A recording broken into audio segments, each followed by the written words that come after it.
Go ahead. All right, everybody, welcome back. I love Candy's Open. It's one of the best opens we have ever created on this show. And it's always fun when Tom Candiotti joins us. He's going to be a busy boy tomorrow. It is the opening game, the Diamondbacks and the Dodgers. Candy, it's Jimmy B and Manooch. You excited, big dog? Man, am I excited. I'm excited to hear that open every time. Hey, we take care of our friends, pal. You got that right. So take me to this There's game. no question. Yep. Take me to this game, okay? Because Merrill Kelly on the mound, Manooch had the stat of the show, 0-11. Clue us in. He's got him right where he wants him, right, Tom? Yeah, he's due. You know what? Look, at the odds of gravity, right? It's got to happen one time. It's got to win. Sooner or later, yes. But the Dodgers have definitely had Merrill's number. I remember even the last start that he had here. I was here doing the game, and it just didn't go good for any of the D-back pitchers in that series. Yeah, I think the one thing that Merrill's going to have to do to have a chance against this club is you got to neutralize the top two guys, right? Betts and Freeman. Those two guys are just dynamic right now. I mean, especially this year, the way they're playing. But if you can't neutralize those two, then you're in trouble. If they get on base, they do some damage, and then it's going to be Will Smith, and it's going to be J.D. Martinez, and it's going to be Muncy. Those guys can do it. But if you neutralize the top two guys, then you don't mind facing those guys without anybody on base. I know it's a tall order to ask, but I think that's how the Dodgers offense kind of sets up. Tommy, just impressive wins 2 games in a row over Milwaukee. So you sit there and you go, okay, the Diamondbacks had to play the wild card series. They're on a roll per se. The Dodgers have sat down 5 days now. Don't know if they've been doing intra-squad scrimmages or whatever. What do you prefer, to continue to play or have some time off and try to get back in sync? Which way does that boat float when you look back on your career?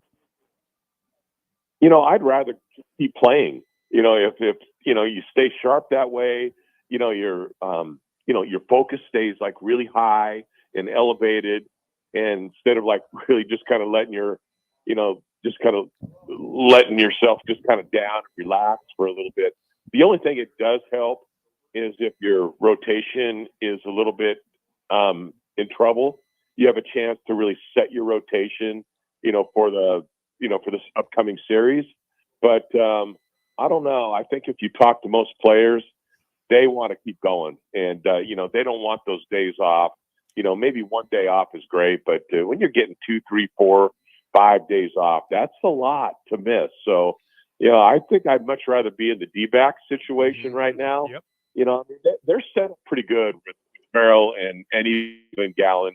And I'm even thinking with Gallen, if they win the first game, I mean, ideally you like to win one of these 2 games. Sure. And if they happen to win the first game, I would almost think about holding Gallen back and let him pitch at Chase Field, where he's just been dominant. 12-2 at home, I think, is what his record is at home, I think. And so I'd much rather see him pitch then. Tom, and it's interesting. It seems as though the bullpen has found their rhythm and tempo. I mean, no runs in the 2 games, really a staunch bullpen. And I'm just curious with Sewald as your official closer, that things have settled down and the roles are pretty well defined. And guys, I don't know, just seem more comfortable that way. This team has really taken on a championship caliber team when this bullpen got structured. Yeah. Once they got Thompson, he really just dominated the 7th inning. It enabled Ginkel to just work in the 8th inning. And then you had Sewald, like you guys just mentioned, working in the 9th inning. It was just completely structured. And if you needed a tough, lefty to come in or whatever, you had Manafly, who really started throwing the ball well. You could put Frias in there if someone needed a day off. Saul Frank has been excellent. But it's the structure of those 3, the main 3 guys that have just shortened the games for Torrey. He knows what to do. Those guys know what inning they're going to pitch, given everyone's rested. And so they know Thompson is the 7th and Ginkel's the 8th. And, it just shortens the game. And all the great teams have had that have won. Now, the Dodgers haven't seen that from the D-backs yet. They haven't seen, well rested. They haven't seen Thompson. So, I mean, this is going to be, kind of fun. I'm with you on that as we're having a great conversation right now with Tom Candiotti on the Right Toyota guest line. So the Dodgers are going to counter with 106-year-old Clayton Kershaw. What do you expect out of Kershaw now that he has had all of that time to rest? Yeah, I mean, I was here last time, when Clayton pitched. I forget what month that was, July or August. And, it's one of those things. But he didn't throw that great. Yeah. I think his numbers looked a lot better than how he threw. I think he went like 5 innings or something like that. But, he got blistered around pretty good. Balls just happened to be caught. He doesn't scare you like he used to. I know it's at Dodger Stadium. And that's a different place for people to pitch. And I think that's maybe one of the reasons why Merrill has some trouble. That extra deck up there is big. It's a completely different environment when you pitch at a place like this. But Kershaw has mastered that. And he's, very comfortable pitching at home. The team responds for him. And the crowd responds to him. So, but I don't think he's going to go deep in the game. I don't see him going even like 5 innings or more right now.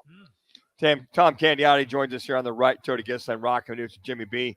Tom, color analyst for your Arizona Diamondbacks. And as Jimmy alluded to, you look at the excitement of this game, and it seems as though the young guys, i.e. one Corbin Carroll and Alec Thomas, running into a home run the other day, have someone got this offense going. I mean, but being down, Tom, I think it's been impressive for a lot of Diamondback fans. You're down and you come back, you tie it up, and you pretty much go on and win the game from coming from behind, which has always been when the Diamondbacks are ahead, they lose that lead. They've struggled to come back from behind the last few weeks.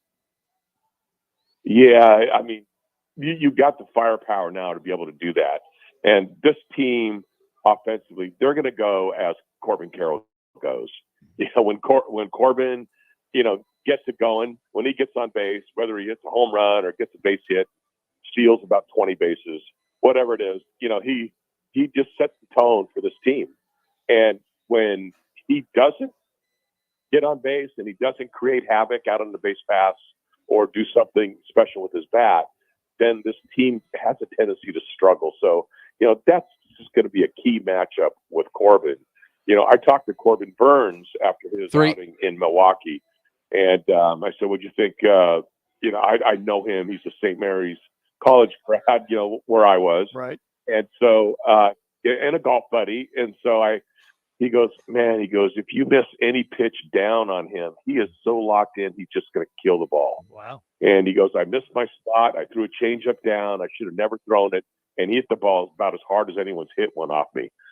So that's how he's seeing the ball right now. So if Kershaw does make any mistake, or their bullpen, when they come in, they make any kind of mistakes, I think he's just seeing the ball so well that he's going to do some damage. You said something, and I had a conversation with a guy last night watching the game at a refreshment stand on baseball.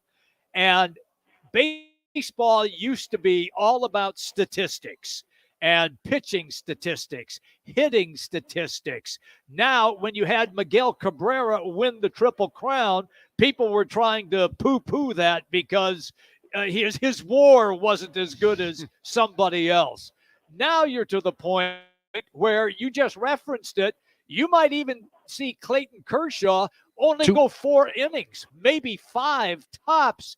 You're never going to see pitchers win 20 games again, or even go after strikeout records again. Hell, nobody's going to catch Nolan Ryan. Where are you on that, Tom, being a former player and pitcher? Well, I was always a guy that liked to take the ball and kind of finish what you start. I had a lot of complete games. Yep. And there's no better feeling when you're out there at the end of the game after you just got the final out. I mean, it's unfortunate that a lot of these guys don't get a chance to experience that feeling. And especially after a winning complete game. I mean, it's just, such a fun thing. But, that era is gone. It's all, it's computer baseball now, and they're changing swing planes, they're all this other stuff. I mean, the product they get out there. I mean, these guys now are so athletic and big and strong. It happens. Every generation, it seems like they get bigger, they get stronger, they get better. But you don't have those warriors on the mound. Your Nolan Ryans, your Seavers, and all those guys that Clemens that could go out there and just start a game, finish it, and bullpen doesn't even get up. It just doesn't happen, and particularly in the playoffs now. We've seen this over since probably maybe the mid 2000s or so. Yeah. When you get into the playoffs, it's like starters don't go the third time through the order. I mean, they barely go through. I remember was that a few years ago when was it Tampa Bay that pulled Snell out of the game? Yes, he was just dominating the Dodgers. Yes, I remember that. I mean, crazy. Yeah, just crazy how they they feel that the computer is telling them what to do. Jimmy, I think I just saw Tom's. He just actually texted me his schedule tomorrow. Okay. Tea time at Riviera Country Club at 9.